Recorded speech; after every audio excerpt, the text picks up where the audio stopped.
Bonjour à tous et à toutes. Merci d'être présents pour ces premiers rendez-vous virtuels du Gastronomic Lab. Je vous souhaite la bienvenue au nom de toute l'équipe du Gastronomic Lab et de leurs chercheurs. Mon nom est Catherine Lune Rollet, animatrice et ancienne chroniqueuse gastronomique, et j'aurai le plaisir d'animer ces 4 webinaires qui s'adressent à vous, chers restaurateurs, restauratrices, chercheurs, chercheuses et acteurs québécois de notre merveilleux monde de l'industrie alimentaire. Alors, ce n'est un secret pour personne. Nous vivons des moments très difficiles en restauration actuellement. Donc, le Gastronomic Lab et son équipe de chercheurs et étudiants a poursuivi ses travaux les dernières années et beaucoup de nouveaux résultats de recherche ont été obtenus depuis le symposium qui s'était déroulé en 2019. Alors, le moment est venu d'en apprendre davantage sur ces travaux. Sans plus tarder, je laisse la parole aux co-directrices du Gastronomic Lab, Véronique Perrault, professeure-chercheuse à l'ITHQ, et Sylvie Turgeon, professeure titulaire à l'Université Laval. N'oubliez pas d'ouvrir au micro, mesdames. C'est à vous. Merci, Catherine Lune. Donc, bonjour à tous et merci de prendre ce temps avec nous ce matin. C'est avec beaucoup de fierté que nous vous présentons ces rendez-vous virtuels. Je vous rappelle les thèmes prévus pour ces rendez-vous. Donc, le 24 janvier prochain, nous nous retrouverons pour parler des coefficiences comme avenue de durabilité et d'innovation en restauration. Le 31 janvier prochain pour parler d'approvisionnement local, défis actuels, récolte de demain. Et le 7 février pour parler des produits d'ici sous la loupe. Et ce matin, aujourd'hui, place aux travaux de nos collègues qui concernent l'évolution des modèles d'affaires en restauration. Donc, avant de commencer, nous souhaitons profiter de l'occasion pour vous partager brièvement quelques faits saillants concernant notre unité mixte de recherche. Depuis que le Gastronomic Lab a été créé en 2017, ce sont 21 projets de recherche qui ont été initiés, dont la moitié sont toujours en cours. Ces projets s'inscrivent dans l'un ou l'autre de 3 axes de recherche, soit la gestion d'entreprises de restauration, les produits, usages et techniques culinaires et le comportement des consommateurs. Tous ces projets visent ultimement à soutenir la mise en valeur de la gastronomie québécoise par la recherche. Ce sont 23 professeurs, chercheurs et plus de 7 experts provenant principalement de nos 2 institutions qui ont conçu et mis en œuvre ces projets, très souvent en interdisciplinarité. Tout au long de ces rendez-vous, vous aurez la chance de découvrir quelques-uns des 36 étudiants et étudiantes qui ont contribué grandement à la réalisation des différents projets du Gastronomic Lab depuis 4 ans. Nous avons présentement dans nos équipes 16 étudiants de 2e et 3e cycle impliqués dans des projets actifs. Mentionnons aussi que des activités pédagogiques permettant une sensibilisation à la recherche ont rejoint plus d'une centaine d'étudiants de divers programmes d'études professionnelles et collégiales. C'est maintenant le moment de mettre en valeur les artisans de la recherche au Gastronomic Lab au cours de ces 4 rendez-vous. Vous rencontrerez donc des chercheurs engagés, des étudiants motivés et des partenaires inspirants. Ce sera l'occasion de découvrir des exemples d'initiatives ancrées dans les enjeux actuels des secteurs de la restauration, de la production, de la transformation et de la distribution alimentaire. Nous espérons que ces présentations, ainsi que les échanges qu'elles susciteront, seront pour vous source de réflexion et d'inspiration. Donc, nous vous souhaitons de bons rendez-vous, un premier bon rendez-vous. Merci beaucoup, mesdames. Alors, la session d'aujourd'hui se déroulera avec 3 présentateurs, soit 2 professeurs-chercheurs de l'ITHQ, Robert Laporte et Nelson Théberge, ainsi que Sophie Veilleux, professeure titulaire à l'Université Laval. Notre matinée nous amènera à explorer les résultats de l'étude sur les modèles d'affaires en restauration et les pratiques de gestion. On espère que ça pourra apporter des réponses à des questionnements qui vous touchent directement. Vous verrez notamment comment les entreprises de restauration indépendantes peuvent innover dans leur modèle d'affaires, et ce, même dans le contexte actuel hautement incertain. Aussi, pour l'avenir, quelles seront les pratiques de gestion qui favoriseront la pérennité des entreprises de restauration? Vous aurez donc 3 courtes vidéos à visionner ce matin. Les 2 premières seront suivies d'une période de questions et la dernière d'un sondage et d'une discussion avec les conférenciers. Avant de visionner les premières vidéos, laissez-moi vous présenter nos 2 premiers conférenciers. Tout d'abord, il y a Robert Laporte, qui est professeur et chercheur en gestion de la restauration et en hôtellerie à l'ITHQ. Monsieur Laporte enseigne la gestion des processus en restauration, la gestion de projets en hôtellerie et l'approvisionnement. et la gestion des menus. Orienté sur la résolution de problèmes et la prise de décision, il s'inspire du domaine culturel pour identifier ou adapter de nouvelles pratiques en management dans l'industrie de l'accueil. Avec son expertise sur l'expérience en gestion des opérations en restauration, il est aussi consultant auprès de diverses entreprises touristiques québécoises. Quant à Nelson Théberge, il enseigne la gestion hôtelière au niveau universitaire à l'ITHQ. Alors, quand vous regardez votre écran, à droite, c'est M. Laporte et à gauche, c'est Nelson Théberge.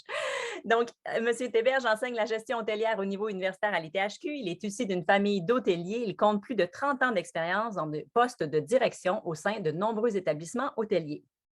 Il a été président du conseil d'administration de l'Association Hôtellerie Québec, ainsi que membre de plusieurs conseils d'administration, dont celui de la Hotel Association of Canada, de la Corporation de l'industrie touristique du Québec et de Kiroul. Il est également membre de l'Ordre des administrateurs agréés du Québec. Ses principaux champs d'intérêt sont l'innovation dans les processus de production du secteur des services et le comportement du personnel de contact en situation innovante. Alors, dans quelques secondes, vous pourrez visionner la première vidéo qui est intitulée « La restauration sous tension en 2020, migration vers de nouvelles pratiques ».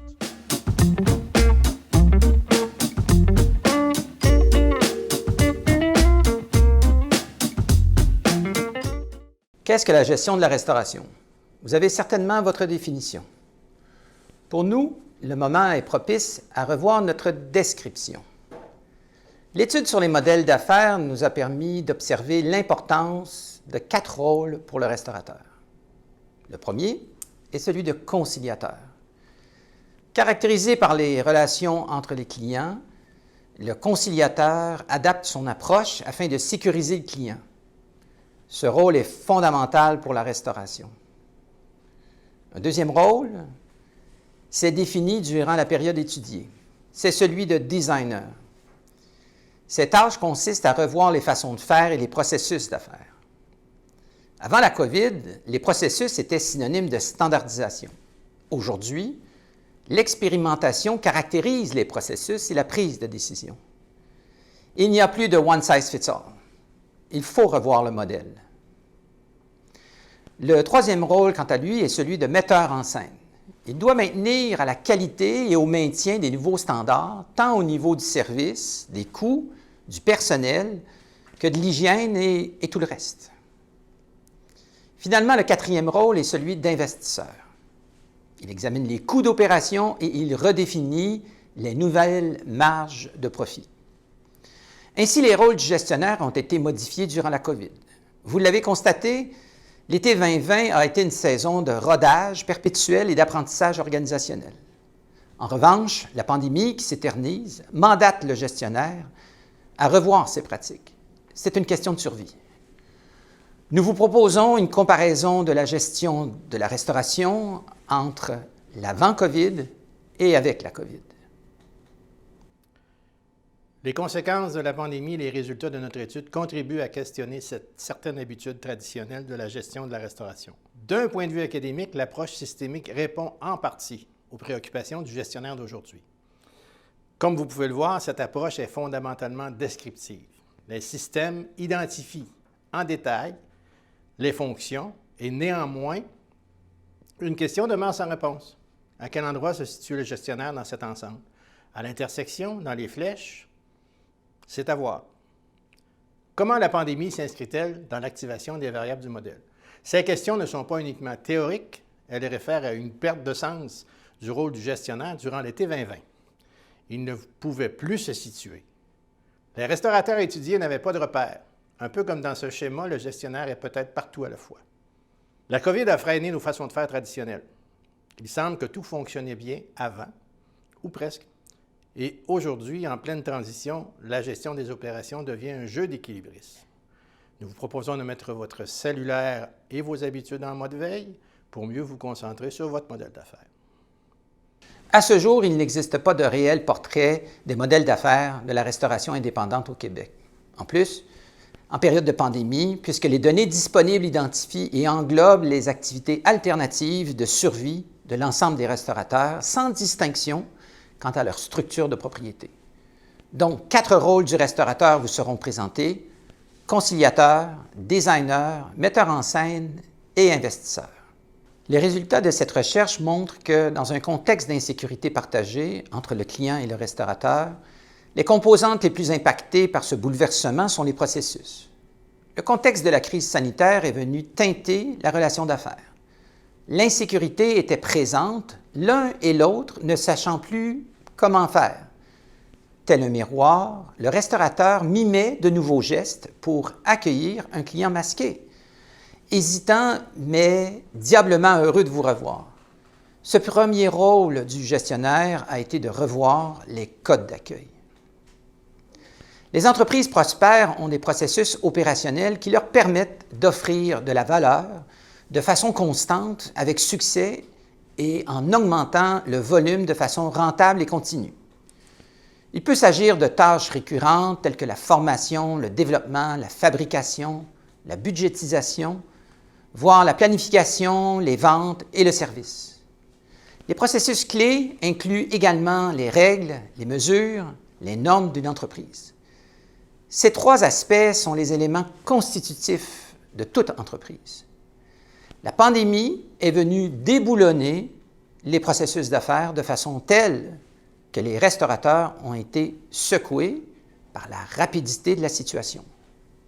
C'est pourquoi le rôle de designer de processus en est un d'expérimentation, d'erreur et de création de nouvelles méthodes pour emporter, par exemple, et pour transiger sans contact.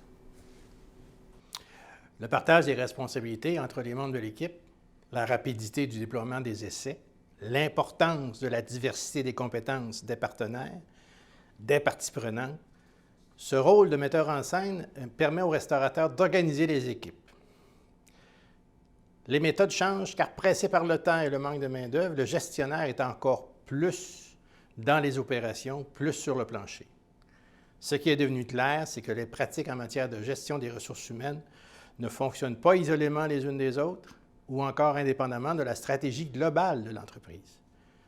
Les fournisseurs s'adaptent, proposent et le metteur en scène monte une nouvelle version de son resto, crée une nouvelle histoire.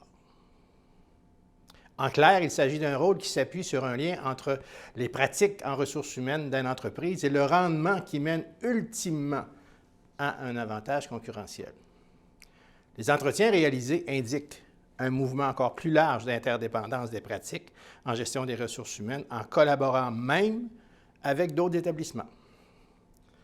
En période de turbulence, le restaurateur doit s'entourer des meilleures ressources, car la prise de décision et le temps d'exécution sont cruciaux. L'impact de la pandémie sur l'organisation du restaurant fait appel à toutes les compétences disponibles dans l'équipe. Le restaurateur mobilise son équipe en requérant un ensemble de compétences à l'interne ou à l'externe, en harmonie avec la technologie, les produits, les installations, l'équipement, les canaux et la marque nécessaire pour offrir une proposition de valeur aux clients ciblés. Le restaurateur a dû mettre l'accent sur les éléments clés qui créent de la valeur pour le client et l'entreprise et tenter de maximiser la façon dont tous ces éléments interagissent. En somme, l'organisation est essentiellement un processus de division du travail qui peut être segmenté verticalement, horizontalement ou encore de forme matricielle. L'organisation améliore également l'efficacité et la qualité du travail, car les efforts coordonnés des personnes travaillant ensemble commencent à produire un effet synergique. Il y a eu un changement dans la dynamique du rapport d'autorité en passant uniquement du haut vers le bas à une inclusion des lignes ascendantes, latérales, d'autorité et d'intrants.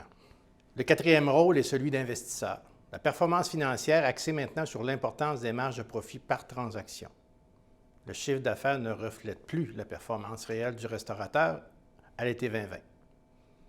Qu'est-ce que je retiens, Nelson, de cette rencontre?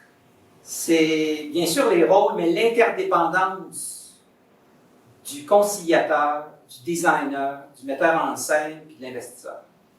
Mais plus loin que ça, je dirais, je ne sais pas ce que tu en penses, mais le conciliateur, c'est toute la dimension humaine de notre industrie. Le designer, maintenant, pour moi, c'est comment aménager, comment créer une ambiance unique. Comment tu définirais, toi, le metteur en scène?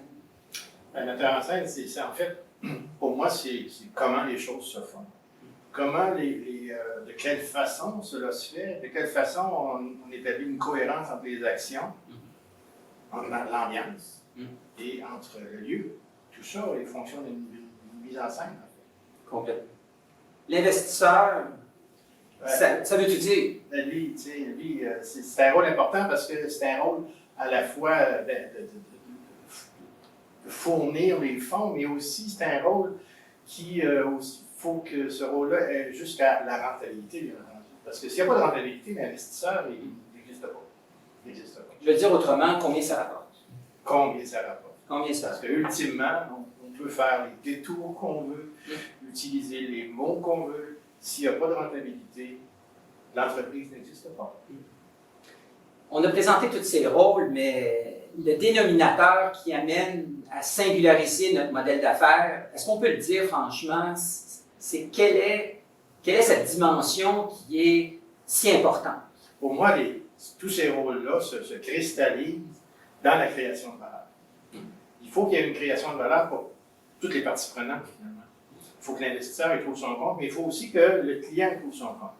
Ces rôles-là servent en fait à faire en sorte que la valeur de l'entreprise s'exprime, qu'on puisse ensuite la capturer, si on veut, et en faire une rentabilité. La question que je me pose, c'est de savoir qu'est-ce qui relie ensemble les 4 rôles. As-tu une idée là-dessus? Moi, ça m'a toujours frappé de voir ces rôles-là comme étant des musiciens qui, dans un ensemble, qui jouent des instruments différents. Chaque instrument est important pour la cohérence finale du résultat, mais il faut aussi que ces musiciens-là soient capables de jouer en solo. Es-tu en train de me parler de jazz? Un petit peu. OK. Un petit peu. OK. Donc, dans un ensemble de jazz, ce qu'on voit, c'est que chaque musicien fait son solo, mais ce qu'on remarque aussi, c'est que lorsque le solo est terminé, il revient dans l'ensemble et la cohérence continue. Donc, je pense que ces 4 rôles-là sont là pour le même but, c'est-à-dire, en finale, créer un morceau, une pièce de musique, dans notre cas, une performance en restauration qui crée de la valeur. Donc, cette valeur-là se décline de 3 façons. On a la proposition, donc l'œuvre, la prestation. On a la captation, c'est-à-dire la maîtrise des musiciens ou de l'entrepreneur vis-à-vis toutes les techniques possibles. Puis quand on arrive à la captation, pour rendre ça plus clair, on pourrait traduire ça de quelle manière, la captation de la valeur? Mais si on revient aux 4 rôles, je pense que l'investisseur, lui, son rôle primordial, c'est de faire en sorte que lorsque la captation de la valeur se fait, qu'il en maximise le résultat, la rentabilité, oui, et qu'il en maximise le résultat aussi sur ses clients. Donc, cette captation de valeur-là, elle est bonne si on arrive à maximiser l'effet positif sur le client et aussi sur la rentabilité du restaurant. Certains pensaient que la restauration, c'était une job administrative. J'ai comme l'impression que ça ressemble plus à des jam sessions. Je pense qu'à chaque jour que tu ouvres ton restaurant, c'est une forme de jam session, effectivement. Mais on sait pertinemment, ceux qui sont musiciens le savent, qu'on se base quand même sur des standards. Tous les musiciens jouent à partir des mêmes notes de musique, que ce soit du hard rock, du metal ou du jazz. Donc, nos bases de référence sont les mêmes. Qu'est-ce qui se passe avec ces notes-là? C'est là que la singularité du restaurant rentre en ligne de compte. Je trouve que ça termine de belle façon notre présentation aujourd'hui. Merci. Plaisir.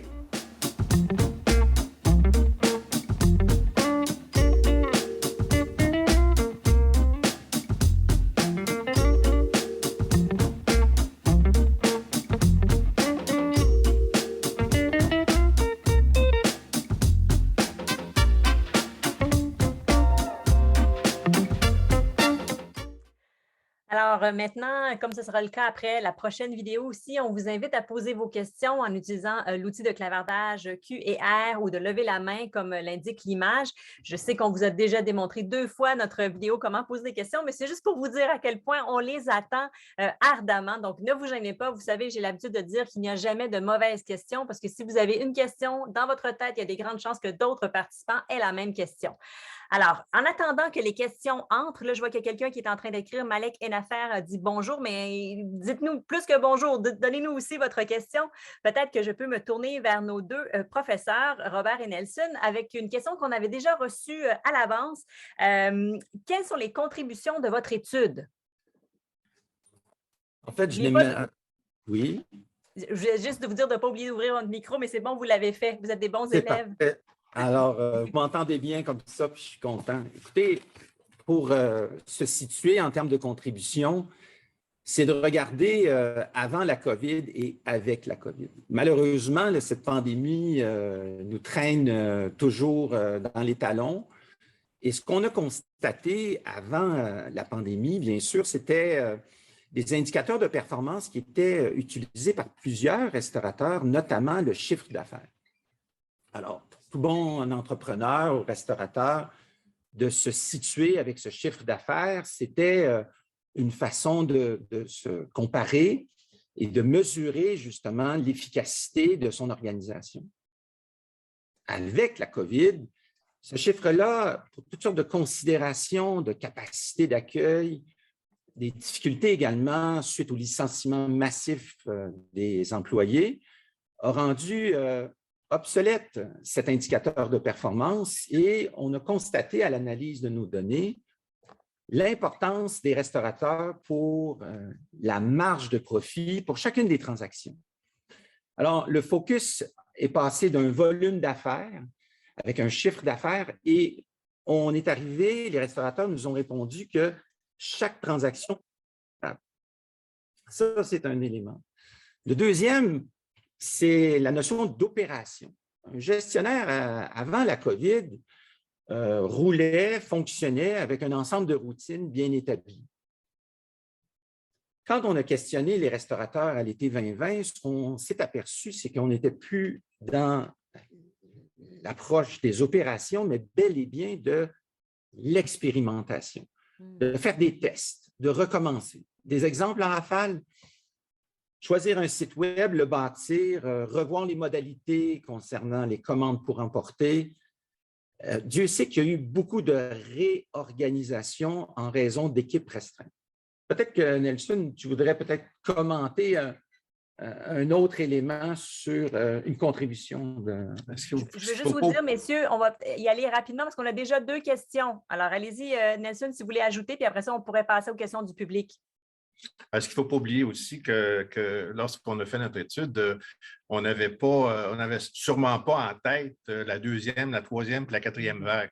Tout ça fait qu'on est encore bousculé. Parfait. Alors, on a une première question de Lynn Bouffard des Îles-de-la-Madeleine. En fait, sa question est en 2 volets. Est-ce que l'étude prend en considération les établissements saisonniers? Et est-ce que l'étude est complétée? Est-ce possible d'avoir accès à celle-ci actuellement ou quand elle sera complétée? Oui, effectivement, on a des restaurants saisonniers qui ont été interpellés. D'ailleurs, ces restaurants saisonniers-là ont très bien fait à l'été 2020 avec les virages qu'ils ont fait, avec les pivots qu'ils ont effectués. La prise de décision était très claire au niveau des restaurants saisonniers. Peut-être que je m'avance, on n'a pas vraiment poussé à ce niveau-là, mais peut-être que la décision était je ne dis pas plus facile, mais moins embrouillée par le train-train quotidien. Moi, j'aurais une courte intervention à faire. D'abord, la question est intéressante parce qu'elle met en lumière aussi une posture de notre recherche, c'est qu'on voulait démontréaliser cette étude. C'est-à-dire qu'on n'a pas uniquement travaillé sur les grands centres urbains, Montréal, Trois-Rivières, Québec notamment, mais la moitié, si vous voulez, des restaurateurs sondés proviennent des différentes régions du Québec. Au total, nous avions 7 régions administratives, ce qui fait qu'on a eu un portrait, une belle mosaïque en termes de résultats. Et pour ce qui est de la publication, effectivement, le projet actuellement est en termes de révision pour publication début 2022. Parfait. Merci beaucoup de la précision. On va aller maintenant à une question de Malek Enafer. Merci d'avoir terminé votre question. Dans quelle mesure le rôle de gestionnaire en tant que designer et metteur en scène pendant et avec la COVID a impacté la chaîne d'approvisionnement, en particulier au Québec? Je présenterai cette idée de designer de processus et de metteur en scène. Il y a un élément qui est ressorti, c'est l'importance des parties prenantes. Alors, soyons clairs ici, c'est que les restaurateurs avaient, on le dit et on le répète, des équipes réduites. Donc, au lieu d'être une vingtaine, voire une cinquantaine d'employés, ils pouvaient se retrouver parfois jusqu'à 4 à 5 personnes. Et ce qui est arrivé pour faire face aux différents changements qui ont été réalisés, c'est qu'ils ont constaté, les restaurateurs, que tout allait trop vite. C'est-à-dire que les restaurateurs n'étaient plus en mesure de prendre les décisions de la même manière. Conséquemment, le fait de poser des questions aux fournisseurs, d'aller chercher leur expertise, ce qu'on a constaté, c'est que toute la chaîne d'approvisionnement, et particulièrement le réseau de fournisseurs, jusque les gens qui font partie, les élus locaux, les chambres de commerce, donc plus largement tout le secteur de l'approvisionnement, pas uniquement qu'alimentaire, mais aussi informationnel, ont soutenu les restaurateurs et ils ont été des acteurs clés pour soutenir les restaurateurs à faire parfois des décisions extrêmement rapides axées sur un projet pilote, faire des essais, faire des erreurs. Certains chercheurs parmi nous pourraient parler même de failing fast, c'est-à-dire des apprentissages qui sont extrêmement rapides. Et si ça ne fonctionne pas avec les critères souhaités, on doit recommencer. En bref, l'approvisionnement, malgré les ruptures dans la chaîne, a toujours été présente. Tous les acteurs ont été présents pour soutenir les restaurateurs. Merci beaucoup, messieurs. On va s'arrêter là-dessus maintenant pour aller visionner notre deuxième vidéo intitulée « Les composantes clés du modèle d'affaires, les contributions de 2021 ».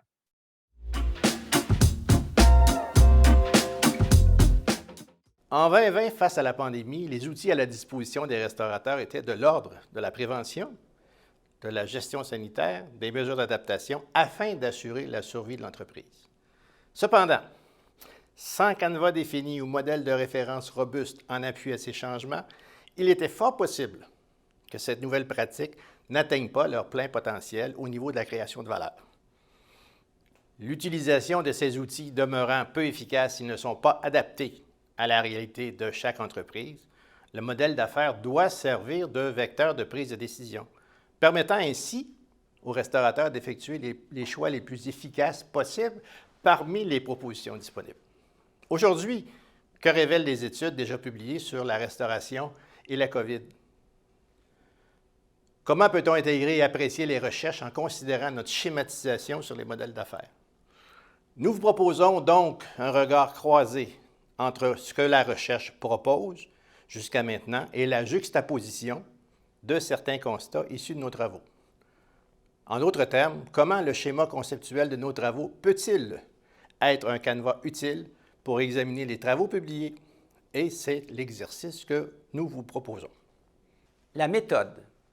Reconnaissant déjà une publication riche, disponible et éditée, notre démarche exploratoire a utilisé les critères suivants: restaurateur, les rôles, la pandémie, le modèle d'affaires, l'innovation, la clientèle et la performance. Dans un premier temps, l'étude de PISAM nous a intéressés. Il propose que la pandémie de la COVID-19 a bousculé l'écosystème de la restauration. La crise sanitaire a causé des fermetures, des changements quant au processus d'affaires et d'une mutation du rôle du gestionnaire vers celui de bricoleur. Le client a été perturbé dans ses habitudes de consommation durant la période étudiée. Des études européennes, notamment de Scacchi et de Pohlmann, indiquent qu'une consommation supplémentaire d'aliments, de collations et d'achats impulsifs a été observée durant la pandémie et que plus de 43 % ont déclaré manger plus et près de 52 % ont déclaré grignoter davantage. Durant la période étudiée, les recherches de Chen suggèrent que la peur des employés de première ligne du secteur de la restauration à l'égard de la COVID-19 était associée à l'insécurité d'emploi, à l'épuisement émotionnel. La peur de la COVID-19 a eu un effet indirect sur l'épuisement émotionnel des employés de première ligne du secteur de la restauration via la sécurité d'emploi. La tension financière est une autre cause majeure de perception d'isolement, de dépression et de comportement déviant chez les employés de première ligne. Les résultats ont également prouvé que le soutien social réduit la peur de l'isolement, de la dépression et de la déviance, et toujours selon Nissar en 2021. L'insécurité du client, on l'a constaté dans notre étude, est un facteur omniprésent, amenant le restaurateur à considérer cette nouvelle réalité. Bien que nos données indiquent un niveau plus élevé de consommation, l'étude de Hakim en 2021 a constaté que malgré la solidarité avec la restauration du côté des consommateurs, cela n'affecte en rien l'intention de visiter des restaurants. Dans cette étude, il est discuté des implications d'une perception accrue des risques du consommateur affectant directement leur intention de retourner manger au restaurant. Bird, dans son étude, obtient des résultats similaires et démontre que, compte tenu des restrictions qui ont été imposées au secteur de la restauration afin de restreindre les contacts humains et les risques de contamination, les données suggèrent que le consommateur a perçu à tort que les aliments et les emballages étaient des sources potentielles de contamination à la COVID-19. La pandémie a soufflé les repères du gestionnaire et rendu les pratiques courantes obsolètes, créant un sentiment d'isolement, d'impuissance et de stress. L'étude d'Obfall soutient que le stress est une réponse à un environnement dans lequel les ressources essentielles sont perçues comme perdues et les ressources perdues ne peuvent pas être regagnées malgré un investissement de nouvelles ressources. Cette tension qui est créée est clairement apparue au fil de nos entretiens. Cette adaptation forcée a suscité une façon d'innover, à savoir l'innovation ouverte, qui, par rapport à l'innovation interne traditionnelle, s'inspire également des parties prenantes externes. Cette forme d'innovation n'en est encore qu'à ses balbutiements dans le secteur de l'hôtellerie et de la restauration. Et les premiers résultats de la recherche font référence à l'invité, comme un important moteur de l'innovation, souvent évoqué par l'échange informel d'idées entre le client et le restaurateur. Les travaux de Breyer illustrent cette dimension. Tout comme l'étude menée par Reardon, les entreprises ont soutenu la migration vers le commerce électronique pour atteindre les consommateurs et les fournisseurs afin de rejoindre les transformateurs et les agriculteurs. Les intermédiaires de livraison ont collaboré avec les entreprises alimentaires pour les aider à livrer et à s'approvisionner. Ce fut crucial dans le développement de la capacité des entreprises alimentaires à s'adapter. La pandémie a été un creuset qui a favorisé cet ensemble d'innovations accélérées, provoquant l'implantation rapide des intermédiaires du commerce électronique et de la livraison afin de permettre aux entreprises de l'industrie alimentaire de repenser leur chaîne d'approvisionnement, afin qu'elles soient plus résilientes, qu'elles résistent à la pandémie, fournissent aux consommateurs et contribuent à la sécurité alimentaire.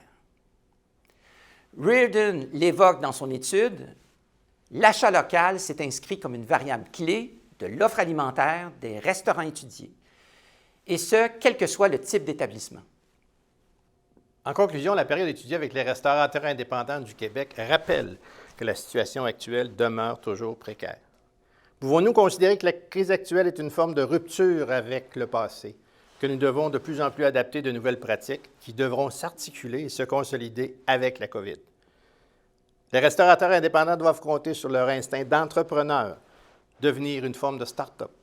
Table rase? Non, mais une réflexion ouverte sur les pratiques issues souvent d'une tradition valable, mais qui sont maintenant choses du passé. Pensons à la cabine téléphonique, la machine à écrire, la cassette VHS, la disquette d'ordinateur et même bientôt la clé USB. Des innovations utiles, très utiles, qui ont révolutionné leur époque, mais qui ont été rendues obsolètes par des bouleversements technologiques constants. Reculons de 30 ans, imaginez-vous devant des dirigeants de Bell déclarant que dans moins de 3 décennies, les communications vont se faire par texte, sur petit écran portatif ou en conversant face à face, partout sur la planète, en s'envoyant des photos, le tout pour presque rien. Vous auriez été traité d'imbécile. Mais c'est un peu ce qui est arrivé avec la pandémie et la restauration, non pas en 3 décennies, mais en 18 mois. Un canevas est donc nécessaire pour orienter, structurer et piloter les changements à venir. Nous croyons que notre gabarit peut être utile à l'évolution des modèles d'affaires en restauration, et ce, afin de permettre leur adaptation dans l'avec-COVID.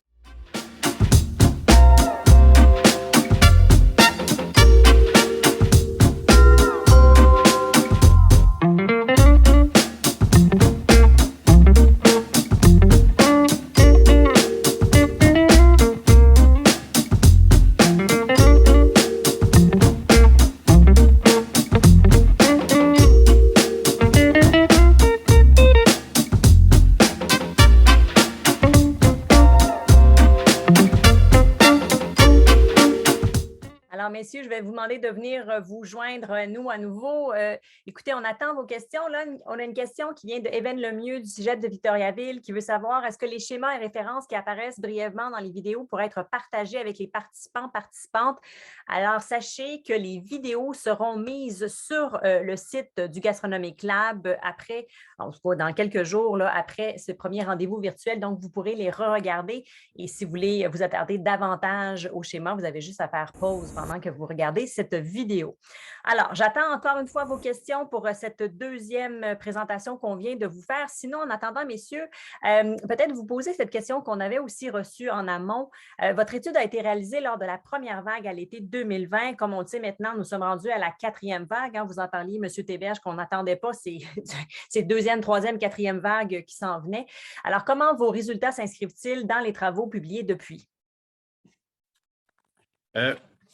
Ce qu'on s'est aperçu, c'est que les travaux qui sont actuellement disponibles sont des travaux qui sont axés beaucoup sur l'aspect économique du secteur de la restauration. Le restaurateur, de façon, je dirais, individuelle, est très peu présent actuellement.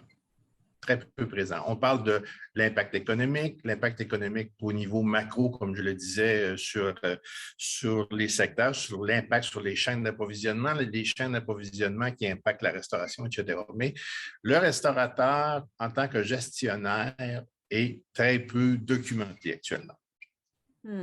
D'accord. Si vous me répondez comme ça, là, très, très rapidement, je vais vous poser une deuxième question aussi qu'on a reçue à l'avance. Pouvez-vous clarifier l'importance de la création de valeur dans votre modèle? Je pense que même avant la COVID, c'était important, la création de valeur. C'est devenu beaucoup plus important, beaucoup plus crucial dans la rentabilité du restaurant. Le restaurateur, oui, doit créer de la valeur. Le restaurateur doit surtout faire en sorte que cette valeur-là soit maximisée et se traduise en valeur pour le client et aussi en profitabilité. On a vu des actions assez particulières chez certains restaurateurs. On a vu la débrouillardise. Robert parlait de bricolage. C'est bricoleur au sens positif. Il faut s'entendre que ça a été des bricolages excessivement créatifs. Donc, cette création de valeur-là, c'est comment je suis différent des autres? Oui, mais comment je peux faire en sorte que cette différence-là se traduisent en argent pour moi et se traduisent en satisfaction pour la clientèle. C'est ça la création de valeur qu'il a fallu en fait décortiquer. Parfait. Alors là, maintenant, je vais y aller avec une première question du public et malheureusement, ça va être la dernière parce que le temps file un peu. Ça vient encore de Malek Affaires. Dans quelle mesure l'Open Innovation ou l'Open Innovation a encouragé l'achat local? On sait qu'on aura un rendez-vous, on parlera d'ailleurs de l'achat local, ça sera en janvier prochain, mais peut-être avoir rapidement votre pouls là-dessus. En fait, l'achat local a été un incontournable pour la plupart des restaurateurs interviewés, qu'ils soient en région, notamment restaurateurs étaient avant la COVID dans une restauration dite gastronomique. Il y a eu un 180 degrés pour une restauration cantine boréale. Oui. Alors, imaginez-vous qu'ils ont su aller chercher une chaîne d'approvisionnement, des collaborateurs locaux pour proposer une nouvelle version de cantine dite boréale. Alors, imaginez-vous brièvement qu'avant la COVID, il y avait des serveurs et des sommeliers. Et avec ce changement d'orientation en termes de modèle d'affaires, toute l'équipe a souhaité faire cet exercice pour une année, c'est-à-dire l'été 2020. Et on avait jusqu'à des sommeliers qui faisaient, comme disait la propriétaire, des copes de ketchup. Alors, c'est pour vous dire que la dimension de capturer la valeur, la mobilisation, c'est un élément clé à l'interne, mais c'est un élément clé à l'externe pour aller chercher des fournisseurs locaux pour leur faire partager ce projet qui est temporaire. Puis en conclusion, je dirais que le modèle d'affaires, c'est quelque chose qui doit être dynamique, qui n'est pas statique. Et c'est peut-être un des apprentissages que les restaurateurs ont bien perçu durant la dernière année et demie.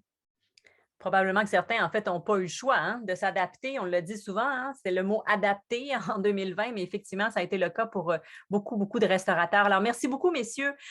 Je vous présente maintenant notre troisième conférencière. Il s'agit de Sophie Veilleux, qui est professeure titulaire d'entrepreneuriat technologique et international à l'Université Laval. Après avoir travaillé en consultation, en démarrage et en croissance internationale d'entreprises technologiques, elle mène maintenant des recherches sur le terrain pour approfondir ces thématiques et travaille à créer des outils de gestion utiles pour les entrepreneurs et les conseillers en développement économique. Alors, avant de lui céder la parole, je vous invite à visionner cette troisième et dernière vidéo qui est intitulée « Facteurs de pérennité, les préoccupations actuelles et recherches futures en 2022 ». Désolée, j'ai un chat dans la gorge. Soyez bien attentifs à cette vidéo parce qu'à l'intérieur, on va vous parler de constats qui seront présentés par Mme Veilleux et par la suite, on aura un sondage pour identifier les facteurs à considérer pour l'avenir et échanger sur le sujet.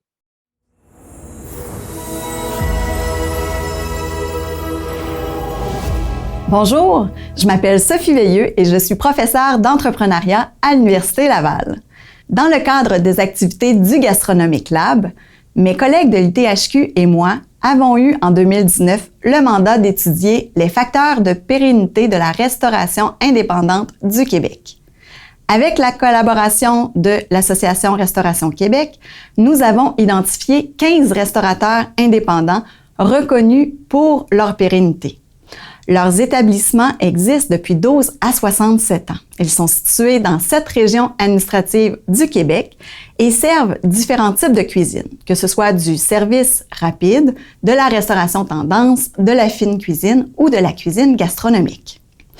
Dans ces entrevues, ces restaurateurs nous ont généreusement partagé leurs secrets. Avec tout ce qui s'est passé depuis la pandémie, nous voulons échanger avec vous sur la pertinence de ces pratiques de gestion aujourd'hui. Est-ce que ces pratiques sont encore valables? Est-ce que certaines d'entre elles sont encore plus importantes? Est-ce que d'autres ont émergé et est-ce qu'elles demeureront? Bref, c'est ce que nous vous proposons de discuter aujourd'hui. Sur la base de nos entrevues avec nos 15 restaurateurs, nous avons identifié 5 catégories de facteurs de pérennité. Le premier, c'est la définition d'un concept original et avant-gardiste pour se démarquer. Ensuite, il y a l'écoute et l'adaptation à son environnement, l'efficacité opérationnelle, la relation avec la clientèle et les relations stratégiques. La catégorie de facteurs de pérennité la plus importante selon nos restaurateurs, c'est la définition d'un concept original pour se démarquer. Et ce concept-là repose avant tout sur la force du menu. C'est ce qui permet d'attirer la clientèle et de la conserver. La force du menu permet aussi de se positionner stratégiquement par rapport à la concurrence. C'est ce qui va permettre au restaurant d'être performant. Dans le menu, bien sûr, il y a tout ce qui a trait à l'offre de produits. Nos restaurateurs nous ont mentionné l'importance d'avoir des produits uniques qu'ils pouvaient mettre en valeur, des produits locaux, d'avoir aussi une belle qualité dans les produits de base qui leur servent en cuisine. Certains restaurateurs nous ont aussi mentionné l'importance d'avoir une adéquation entre l'offre de produits et l'âge moyen ainsi que le revenu moyen du quartier où ils sont localisés. La localisation et l'environnement physique du restaurant fait aussi partie des composantes du concept parce que c'est ce qui peut permettre aux restaurateurs d'offrir une expérience unique. Par exemple, certains se sont situés dans des paysages enchanteurs. D'autres se sont inspirés de différents pays pour pouvoir offrir une atmosphère particulière dans leur établissement. Il y a aussi tout ce qui est lié à la décoration intérieure, donc les couleurs, les styles, les matériaux, l'ergonomie, les odeurs, qui sont tous réfléchis pour offrir une expérience unique. Il y a aussi des restaurateurs qui, dans leur concept, offrent une diversité de services. Par exemple, en plus de la restauration, ils vont donner accès à des spectacles ou à des comptoirs pour emporter. La deuxième catégorie de facteurs est l'écoute et l'adaptation à son environnement. Donc, on le sait, en restauration, il y a eu toutes sortes de bouleversements, les tendances évoluent, il faut rester concurrentiel, les besoins des clients évoluent aussi, et puis on doit maintenir leur intérêt, et tout ça, bien sûr, dans un contexte de manque de main-d'œuvre. Alors, comment les restaurateurs ont fait pour s'adapter à ces changements-là, à l'évolution de l'environnement? Eh bien, les adaptations les plus fréquentes, c'est la diminution de l'offre du menu et la création d'un menu dégustation. Les restaurateurs nous ont expliqué qu'ils ont utilisé les outils informatiques pour bien savoir qu'est-ce qui est le plus en demande dans leur établissement et qu'est-ce qui l'est moins, et ça leur permet d'ajouter ou de retirer des produits du menu. Aussi, ils ont changé l'environnement physique de leur établissement pour pouvoir soit renouveler le décor ou bien agrandir. Il y a également la diversification des services qui est apparue avec des services connexes liés à la restauration, que ce soit les spectacles, le comptoir pour emporter. À chacun de ces changements-là, ce que nos restaurateurs ont fait, c'est qu'ils ont été validés auprès de leurs clients si le changement correspondait à leurs attentes, s'ils en étaient satisfaits. Mais en plus de valider la satisfaction des clients lors de ces changements, nos restaurateurs qui sont expérimentés font vraiment une validation régulière auprès de leurs clients pour toujours s'assurer que le restaurant va bien et qu'il répond bien aux besoins de la clientèle. Pour pouvoir avoir tous ces changements-là, toutes ces adaptations-là, eh bien, il faut pouvoir s'inspirer. Comment nos restaurateurs s'inspirent-ils? Eh bien, c'est beaucoup par les voyages à l'étranger. Également, les livres qu'ils lisent pour bien suivre les tendances. Ils nous ont aussi avoué faire une analyse des autres restaurants pour voir ce qui fonctionne bien, ce qui fonctionne moins bien et en tirer des leçons pour leur propre établissement.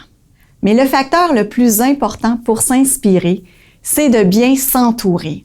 Alors, nos restaurateurs sont allés chercher des mentors. Ils discutent fréquemment avec d'autres chefs. Ils vont faire des stages dans d'autres établissements. Ils font des échanges avec des collègues. Alors, c'est avec des conseillers externes qu'ils vont s'inspirer pour vraiment s'assurer d'être en avant des tendances dans leur domaine. La troisième catégorie de facteurs de pérennité est l'efficacité opérationnelle. Alors, pour pouvoir atteindre cette efficacité opérationnelle-là, bien, il y a une taille minimum à atteindre. Et pour y arriver, bien, ça prend une croissance qui est graduelle et contrôlée. Donc, ça prend de la planification, de la croissance, un réaménagement de l'espace intérieur. Puis, ce qui revient encore, c'est la nécessité de s'entourer d'une équipe multidisciplinaire compétente pour vraiment pouvoir déléguer. Donc, que ce soit pour la comptabilité, pour les outils de gestion informatique, pour le marketing, pour la gestion des médias sociaux. Donc, nos restaurateurs expérimentés nous ont mentionné que c'est le fait d'être bien entourés comme ça de différents experts qui leur permettent de bien être en avant des tendances. Pour pouvoir aussi être efficaces dans leurs opérations, ils font une collecte de données avec des outils informatiques et ces données-là doivent être bien sûr utiles. Alors, ce qu'ils vont chercher, c'est des informations qui vont leur permettre de réduire leurs pertes, tant en termes de produits que de ressources humaines. Donc, c'est vraiment des projections qu'ils sont en mesure de faire avec ces données-là pour pouvoir bien planifier à la fois leurs achats et la main-d'œuvre sur laquelle reposer pour une période donnée. Du point de vue de leurs pratiques, ils vont miser davantage sur des pratiques de rentabilité que sur des pratiques de volume. Alors, eux, ce qu'ils vont vouloir faire, c'est au lieu de continuellement augmenter leur chiffre d'affaires, ils vont s'assurer que ce qu'ils offrent est bel et bien rentable. Ils vont gérer leurs coûts et s'assurer que les prix sont cohérents aux coûts. Ensuite, ils vont donner des directives en ce sens-là au chef, mais ils vont le laisser libre dans son exécution. Les restaurateurs nous ont bien sûr parlé de la standardisation des recettes, mais surtout dans une optique de qualité d'exécution. Parce qu'on le sait, le coût des aliments fluctue, alors c'est important d'avoir une standardisation dynamique des recettes pour pouvoir s'ajuster. Notre quatrième catégorie de facteurs de pérennité est la relation avec la clientèle. Nos restaurateurs nous ont mentionné qu'ils faisaient appel à du personnel dédié et expérimenté pour la gestion de leur vente et du marketing. Ils vont aussi participer à des événements extérieurs pour pouvoir rayonner. Ils vont entretenir des relations privilégiées avec les médias locaux.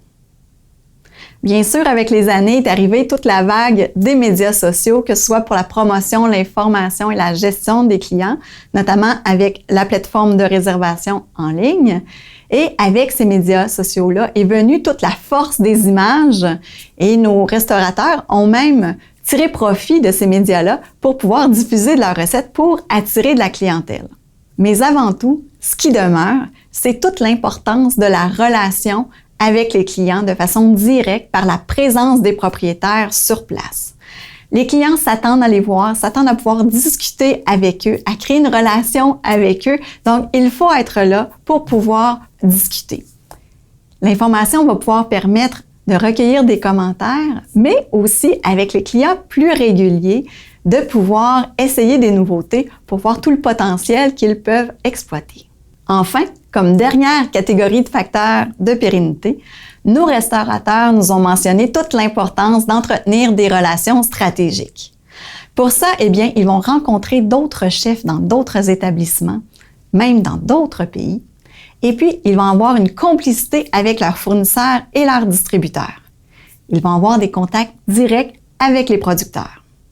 Ils vont aussi s'impliquer dans la communauté d'affaires locale pour avoir des liens avec des acteurs de leur environnement dans d'autres domaines. C'est ce qui va leur permettre de créer un sentiment d'appartenance et d'attachement à leur établissement.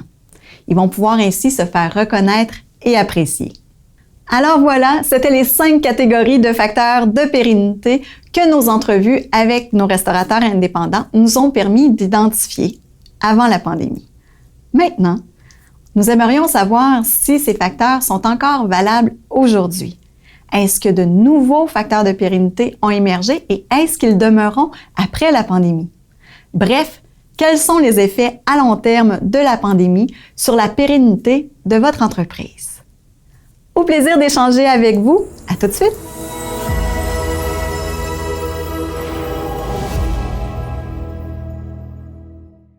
Alors, Mme Veilleux a effectivement bien mis la table, si vous voulez. Oui, bonjour, merci beaucoup. C'était super intéressant, plein d'informations vraiment très, très pertinentes.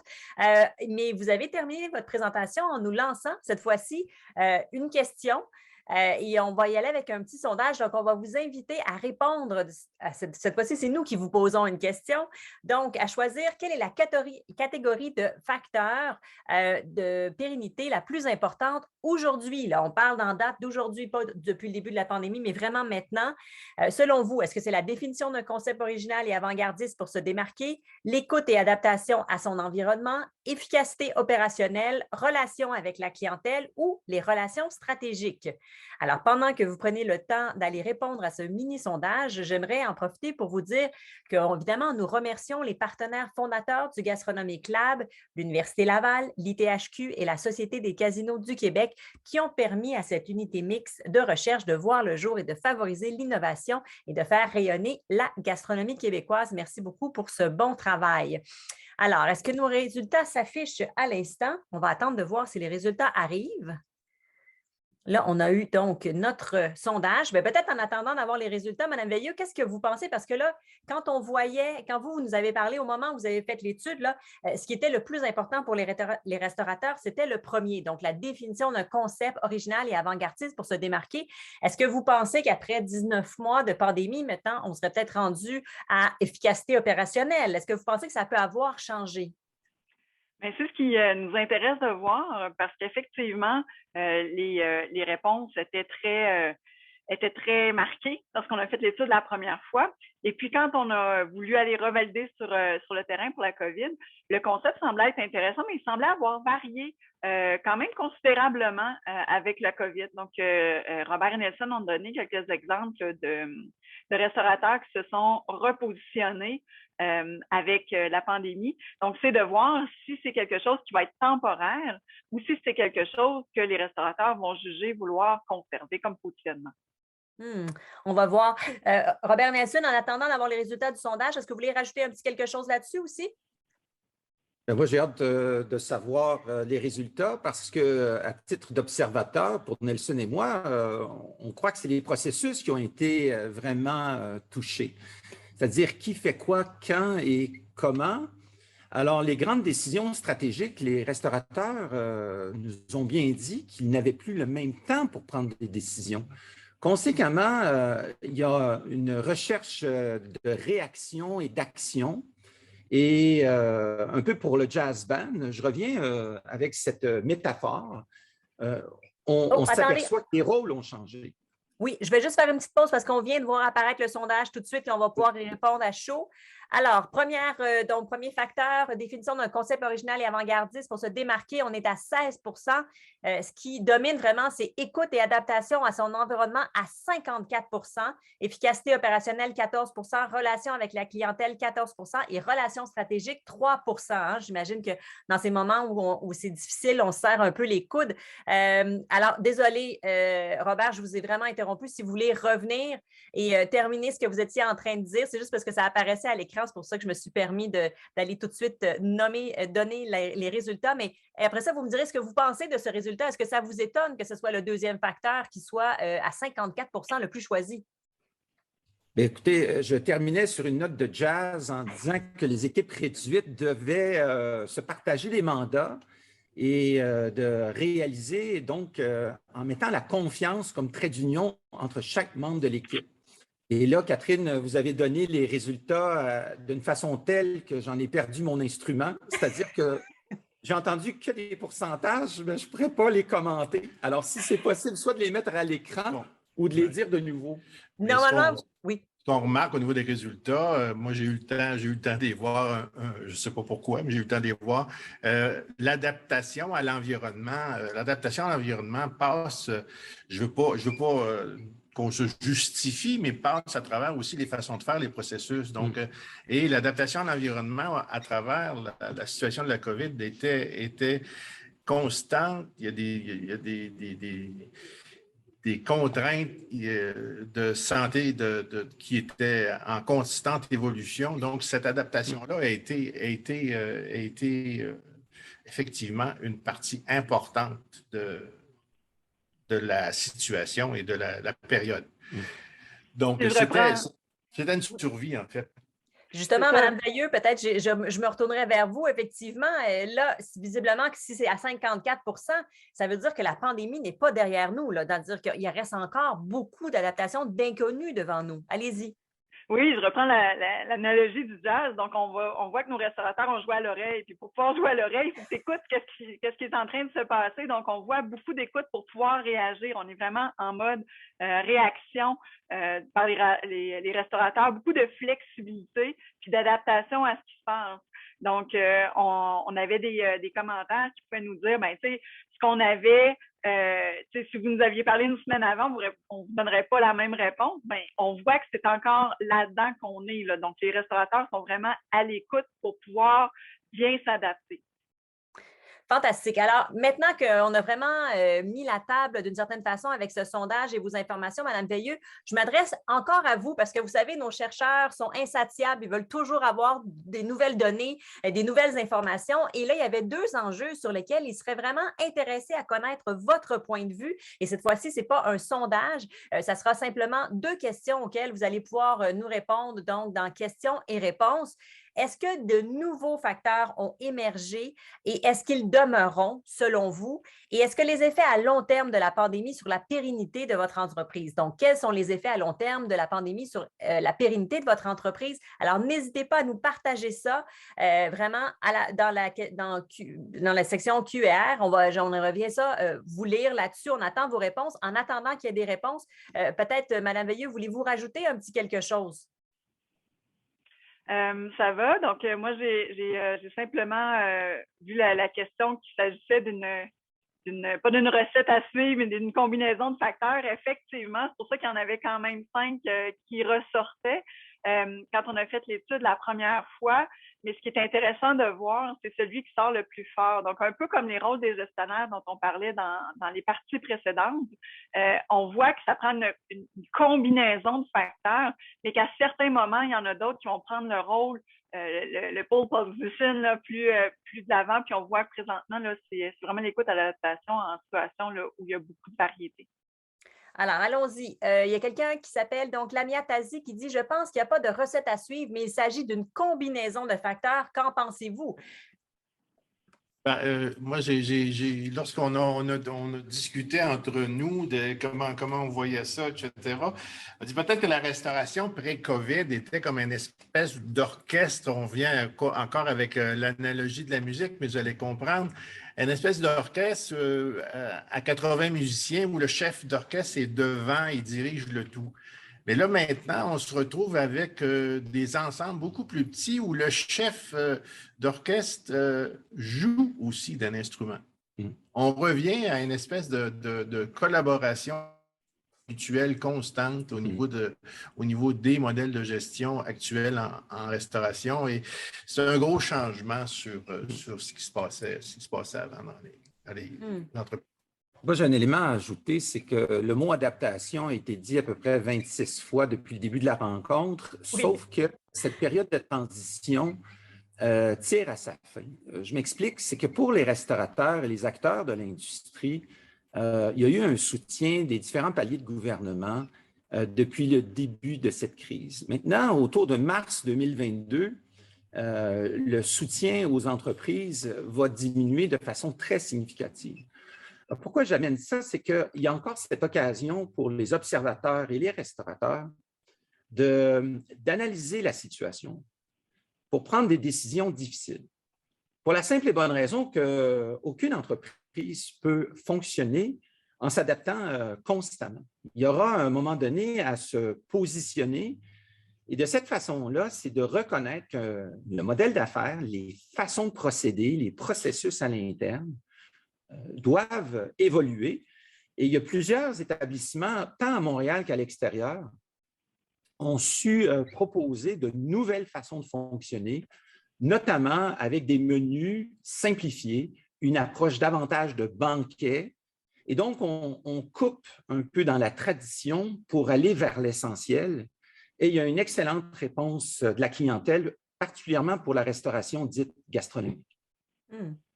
Effectivement, je pense que vous avez raison. Je pense, entre autres, aux restaurateurs qui, à partir du moment où les salles à manger ont pu être réouvertes, certains ont dit « Non, moi, je suis content de faire juste du comptoir ou du prêt pour emporter. » Donc, tu sais, on est allé, on était dans cette mouvance-là.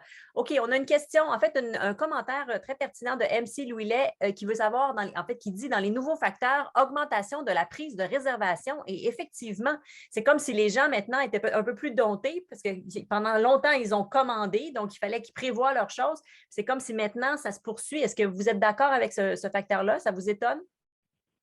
En ce qui me concerne, le restaurateur a perdu son rôle principal depuis le début de cette crise. C'est-à-dire que, rappelez-vous de votre dernière expérience des dernières semaines, tout le parcours du client est paramétré. D'abord, il y a le passeport vaccinal, bien sûr, puis ensuite, il y a toute la signalisation à suivre.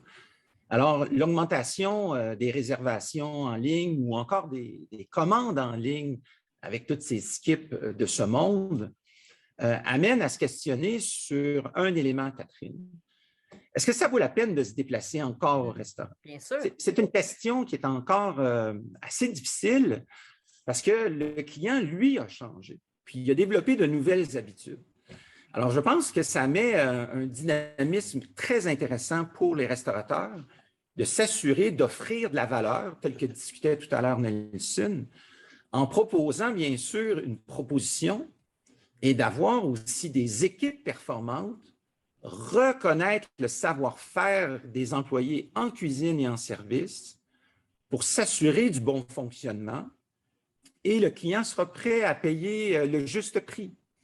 Alors, je ne suis pas surpris. Je trouve que ça s'inscrit, le commentaire de MC Louillet, avec un peu le contexte actuel où le client ou encore l'usager est de plus en plus paramétré dans sa façon de fonctionner.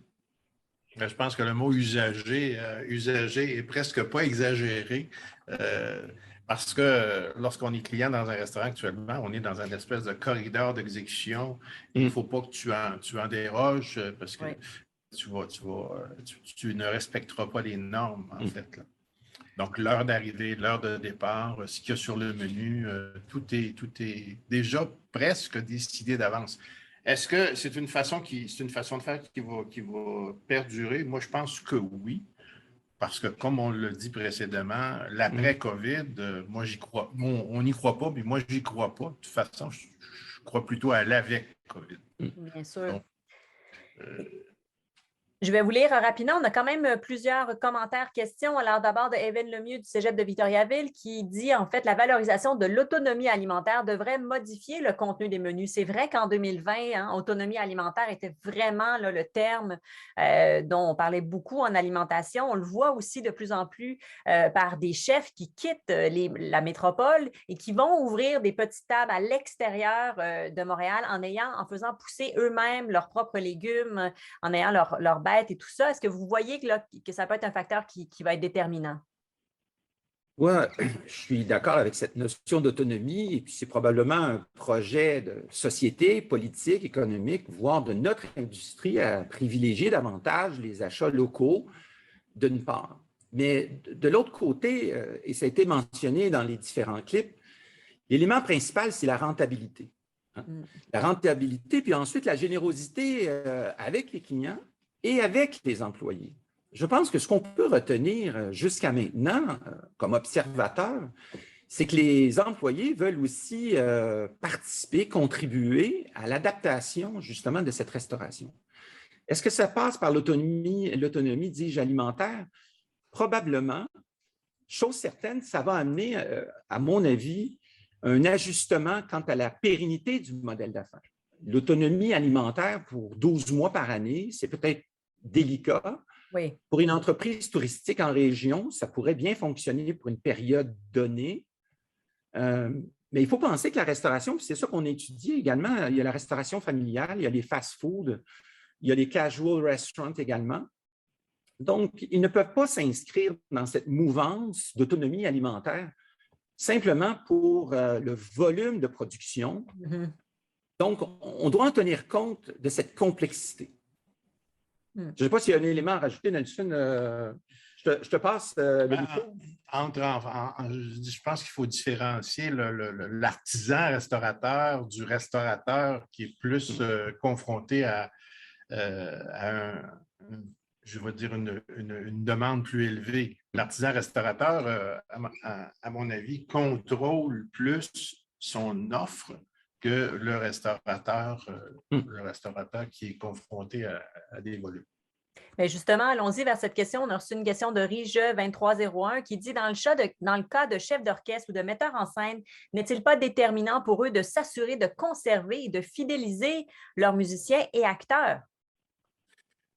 Oscar Peterson a dit une chose très intéressante. Si tu veux des bons musiciens, il y a un secret, paye-les bien. Ah, voilà. Et ça, c'était un musicien de jazz. Donc, je sais qu'on fait des analogies musique beaucoup, là, mais c'est tellement vrai. Et il y a eu vous avez vu la semaine passée ce qui s'est passé au niveau de certains intervenants de la restauration, haut de gamme, cochon, etc. C'est à la fois éclairant et à la fois désolant. Éclairant sur les paramètres qui ne sont pas nécessairement pris en compte et désolant sur la perception que une partie de la clientèle a sur la restauration haut de gamme. Quand c'est haut de gamme, ça coûte plus cher. Ça coûte plus cher à produire, ça coûte plus cher à exécuter. Donc, mais il n'en demeure pas moins qu'il y a un problème au niveau des salaires en restauration, ça c'est clair. Il ne faut pas essayer de contourner la question. Il y a un problème au niveau des ce problème-là se reflète aussi dans la capacité de payer du client.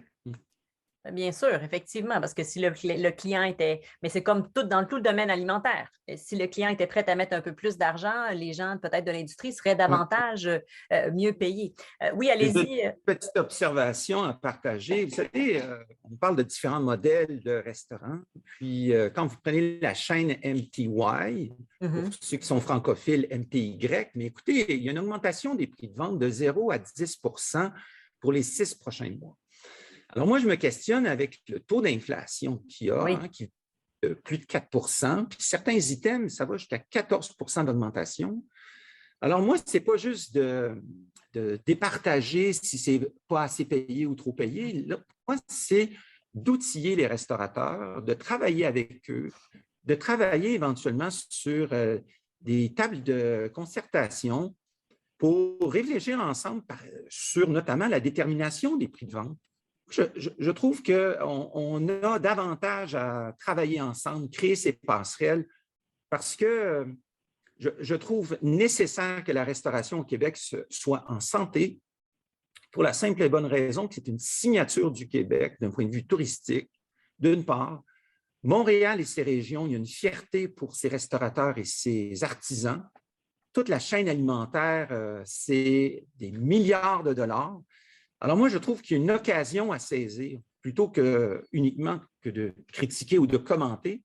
Ça serait de tendre la main vraiment à tous ces acteurs, un peu comme on fait aujourd'hui, de travailler ensemble pour se donner de nouveaux processus. Tiens, c'est une belle façon de le placer, mais également de trouver de nouvelles façons d'adapter le modèle d'affaires. Je termine un point, Catherine. Oui. Avant la COVID, il y avait une adresse civique et un restaurant. Avec la COVID, il y a eu une multitude de modèles, de pop-up, où les restaurateurs se réunissaient ensemble. On a une nouvelle façon, je pense, d'aborder la restauration.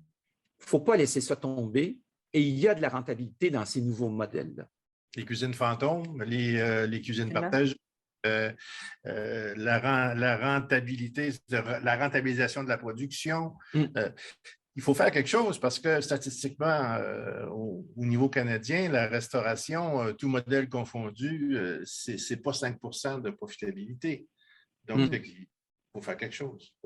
C'est Parfait. On a encore plein de questions, commentaires. Je vais aller rapidement. Le télétravail va certainement avoir un impact sur les repas du midi. Donc, par le fait même, une réduction de l'achalandage. On peut penser au centre-ville, les tours à bureaux qui, peut-être tranquillement, sont en train de se remplir à nouveau. Mais effectivement, là, je pense à tous ces court food, là, ces aires de restauration qui étaient sûrement désertées. Là, et même plusieurs ont fermé, certains kiosques ont fermé. Donc, qu'est-ce que vous pensez de ça? En fait, moi, cette situation est un peu à géométrie variable. Je m'explique. C'est-à-dire qu'il y a un haut taux d'occupation dans certains cas de ces foires alimentaires, mais simplement à des heures ou encore à des journées de la semaine bien spécifiques. Oui.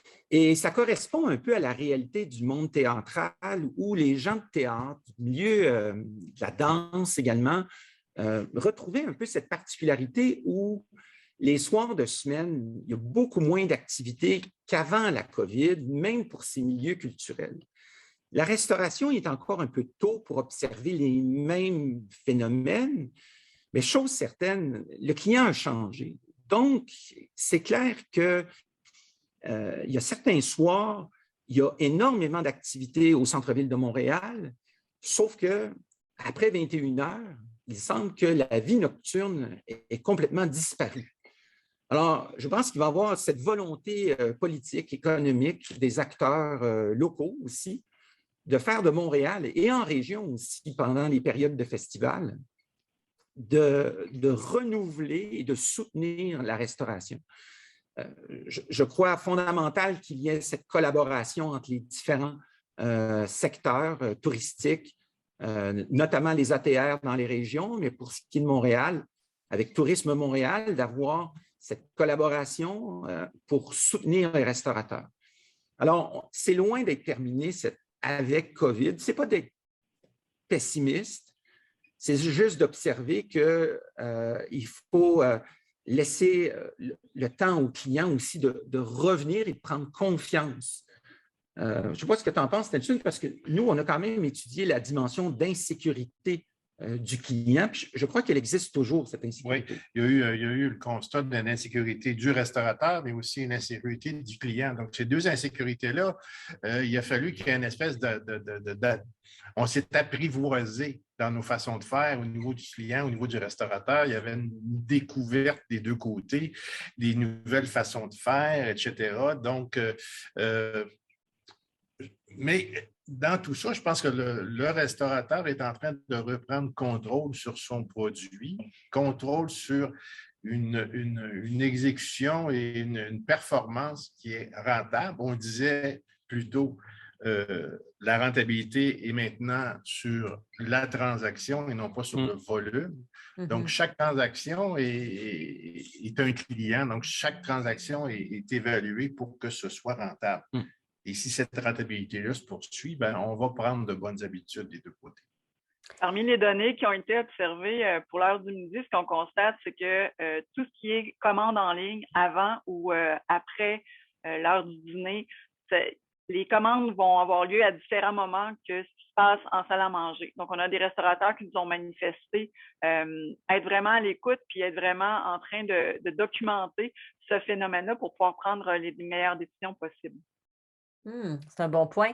Justement, continuons à parler du consommateur. On a Lynn Bouffard des Îles-de-la-Madeleine qui dit « Le comportement des consommateurs, entre parenthèses, l'agressivité, est plus présente dans certains établissements en rapport avec la difficulté de réservation, la disponibilité, la rapidité de service, le manque de main-d'œuvre. » Donc là, j'imagine qu'au moment où vous avez fait votre étude, on n'était pas encore là-dedans, mais c'est effectivement une nouvelle réalité avec laquelle les restaurateurs doivent faire face.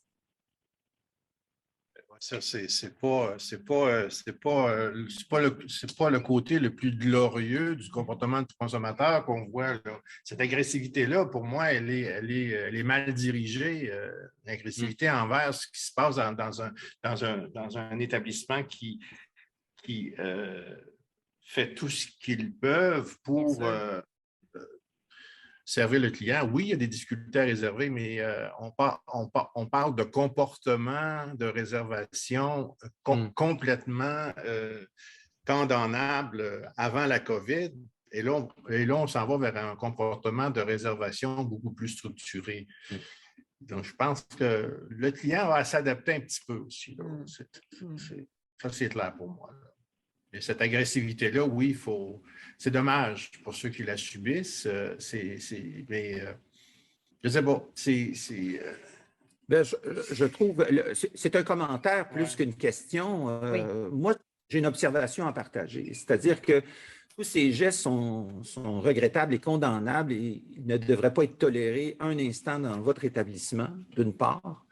On retrouve partout maintenant, que ce soit dans le secteur de la santé ou même dans le milieu de l'éducation, un savoir-être, un savoir-vivre qui est nécessaire pour tous. Alors, l'idée ici, ce n'est pas de moraliser ou quoi que ce soit, mais c'est de reconnaître une chose, c'est que face à un client qui vit de l'incertitude, il y a une façon de l'aborder. Et je reviens au savoir-faire et de la nécessité d'une excellente formation, que ce soit dans des écoles hôtelières, que ce soit par une formation continue. Le client devient de plus en plus complexe et il devient également de plus en plus soucieux. Et donc, on doit s'ajuster. Et ce n'est pas de se mettre la tête dans le sable, mais bel et bien de se donner les bons outils mais il faut critiquer ces événements-là sans faute. Ben, c'était une façon peut-être de réorienter sur l'importance de la formation continue et de soutenir les gens de l'industrie avec les bonnes pratiques. Merci beaucoup, messieurs. Alors, je vais juste en vrac, parce que MC Louis-Lay nous a envoyé plein de facteurs intéressants. Je vais juste vous les lire là, très rapidement. Puis après ça, on pourra aller peut-être à vos constats donc, de ce premier rendez-vous virtuel. Elle nous a écrit comme facteur, en fait, oui, les nouveaux facteurs, une situation favorable à l'adoption plus rapide des technologies de commande et de paiement. Effectivement, je pense que s'il y avait des restaurateurs qui étaient un peu en retard technologiquement, ils ont sûrement dû y aller vitesse grand V. Ensuite, intensification du marketing en ligne, opportunité d'implanter des stratégies de gestion des revenus. Alors voilà, ça c'était trois facteurs là, qui pourraient être intéressants. Voulez-vous rapidement revenir sur ces 3 suggestions-là? C'est clair que MC Louillet, Marie-Claire de son prénom, qu'on salue d'ailleurs, souligne des pratiques concernant la dimension numérique notamment. Alors, pour le restaurateur, il y a même certains qu'on a rencontrés se questionnaient sur la pertinence de conserver la salle à manger. Parce qu'ils avaient moins de chiffre d'affaires, mais ils faisaient une meilleure rentabilité. Aujourd'hui, en 2021, les salles à manger demeurent, mais il y a la capacité de production. Alors, bien entendu, cette notion de revenu management est une ligne intéressante que les restaurateurs devront étudier. Et c'est pour cette raison que la détermination des prix de vente n'est pas quelque chose de statique, mais pourrait être dynamique. Et je sais que c'est un sujet fort intéressant à découvrir, cette notion de revenu management, et notre collègue amène de bons points. Tout à l'heure, on parlait de l'augmentation du prix des denrées, de l'inflation et tout ça. C'est une façon de suivre les prix, l'achat, le coût d'achat et de refléter le plus rapidement possible ce coût-là sur le prix de vente. Ce que le restaurateur refuse de faire de façon continue. Il y a toujours une espèce de gêne entre il faudrait que j'augmente les prix, mais comment ma clientèle va réagir, etc. Donc ça, je pense qu'on n'a plus les moyens de faire ça, de retarder l'ajustement des prix. Je vais revenir sur les 2 autres facteurs qui ont été mentionnés. Par exemple, les technologies. Donc, on a eu 2 vagues de commentaires à ce sujet-là. Le premier, c'était que les restaurateurs qui avaient déjà entamé des processus pour intégrer ces technologies-là dans leur restaurant ont beaucoup mieux vécu la période de transition, notamment parce que ceux qui ont voulu adopter ces pratiques-là ont fait face à une pénurie de main-d'œuvre disponible pour les aider à implanter les nouvelles technologies. Alors que ceux qui étaient déjà en relation avec des fournisseurs ont pu bénéficier d'un meilleur service. Mais effectivement, on avait beaucoup les gens qui se posaient la question, est-ce que les consommateurs sont prêts? Est-ce qu'on devrait y aller? Puis finalement, ils se sont rendus compte qu'effectivement, les clients étaient rendus là, puis beaucoup plus près qu'ils le pensaient. Puis du point de vue du marketing en ligne, mais ça revient à la notion d'équipe.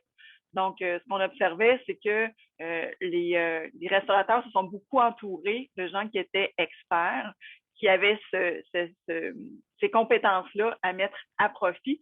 C'est là où les restaurateurs ont pu bénéficier là, d'une adaptation beaucoup plus rapide et qui, maintenant, fait partie de leur pratique usuelle.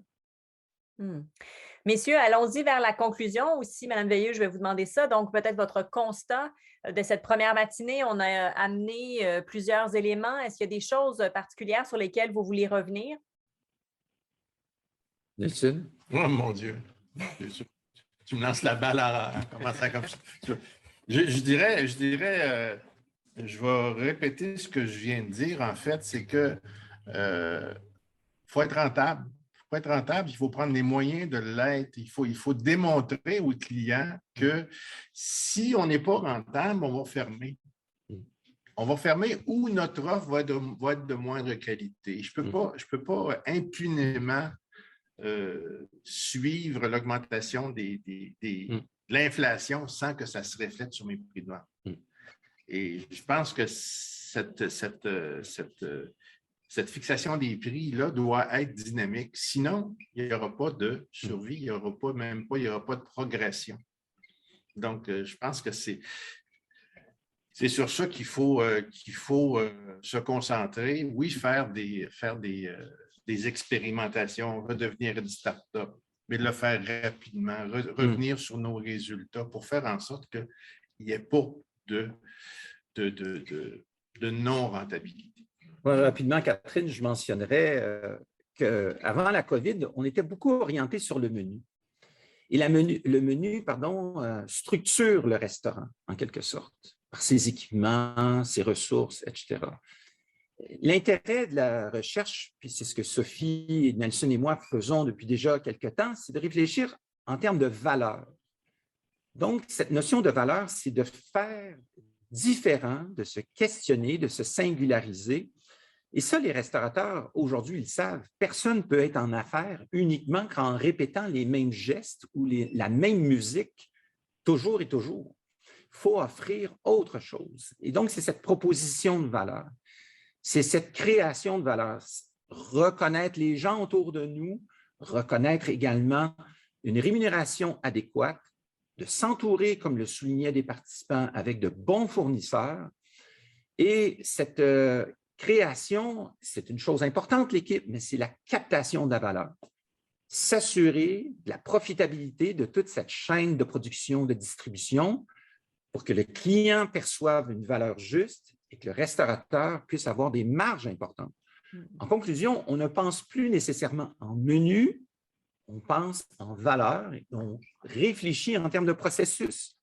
Donc, c'est tout un exercice qui est à mettre en place et les restaurateurs nous ont beaucoup impressionnés par leur adaptation. Voilà un constat. Je continuerai, oui, effectivement, Robert, là-dessus. C'est sur l'écoute de l'environnement, c'est ce qui nous a été dit aujourd'hui. Puis effectivement, c'est ce que ça prend en période de grands changements comme ça. Donc, toute l'écoute à l'environnement qui permet d'agir avec agilité pour se maintenir à jour. Ce qu'on a observé, c'est que lorsque les restaurateurs se gardaient en mouvement au courant des tendances, qu'ils étaient toujours en amélioration continue. Ça a fait des transitions qui ont été beaucoup plus faciles que ceux qui étaient davantage fixés, qui étaient plus en inertie, qui ont dû redémarrer le processus de changement et d'adaptation. Donc, parmi les éléments importants à retenir, c'est la nécessité de se garder toujours en éveil pour avoir une agilité là, dans notre entreprise.